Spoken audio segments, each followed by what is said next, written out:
자, 안녕하세요. 투자가 카일입니다. 2023년입니다. 여러분 새해 복 많이 받으세요.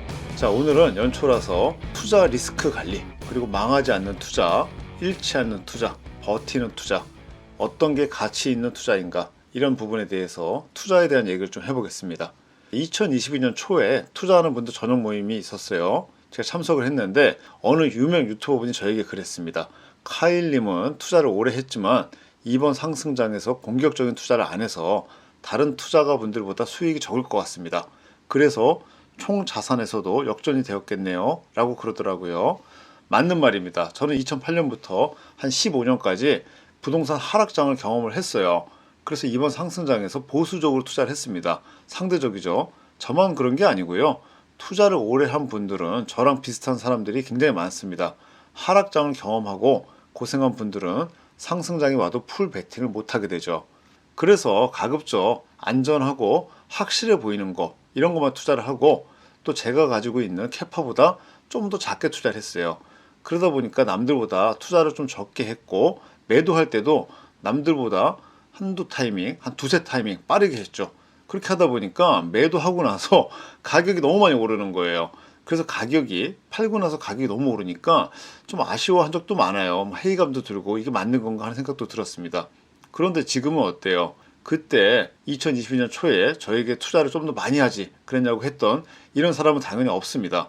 오히려 많은 분들이 안전하고 보수적으로 투자를 한 제가 부럽다고 하는 사람들이 많이 있어요. 1년도 안 된 시간 동안 상황이 급변했습니다. 제가 할 수 있는 것보다 조금 투자하니까 수익이 상대적으로 적었는데요. 다행히 위험도 상대적으로 크지 않았습니다.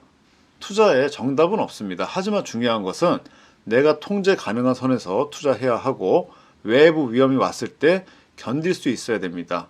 버틸 수 있어야 되는 거예요. 그리고 하락장은 새로운 기회입니다. 상승장으로 변환될 때 또 너무 성급하게 뛰어들 필요도 없습니다. 남들이 하는 거 보고 남들이 투자할 때 같이 들어가도 충분해요. 리스크 없는 투자는 없는 것 같아요. 다만 기대 수익을 낮추면서 리스크를 줄일 수는 있습니다. 모든 게 하이 리스크, 하이 리턴이기는 합니다.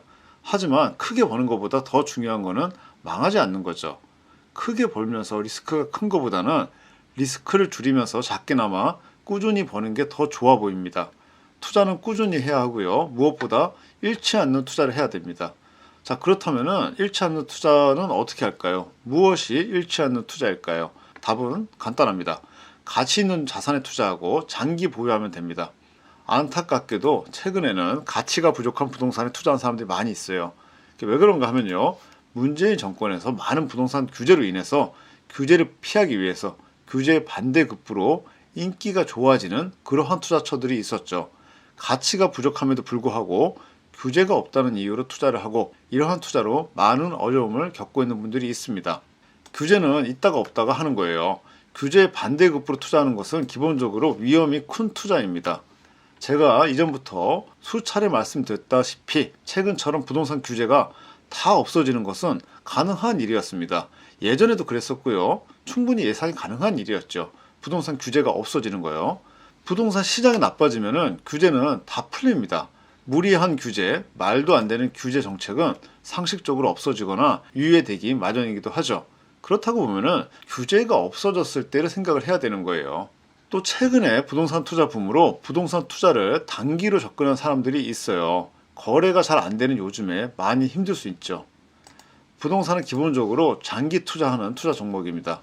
요즘에 거래 절벽은 좀 심하기는 하지만 거래가 힘들기 때문에 강제적으로 장기 투자가 되어버리는 거예요. 장기로 보유하다 보면은 나도 모르게 장기로 보유하면서 계속 그 부동산 가격을 들여다보면 안 되겠죠.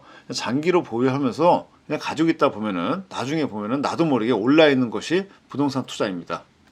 자, 그렇다면은 가치 있는 부동산은 무엇일까요? 남들이 다 좋아하는 부동산이 가치 있는 부동산이죠. 지금도 인기가 좋고 앞으로도 더 좋아질 지역이 투자하기 좋은 겁니다. 하지만 비싸죠. 그래서 일반 소시민들은 지금은 인기가 없지만 앞으로 사람들이 좋아할 그러한 지역을 찾아서 투자하게 됩니다.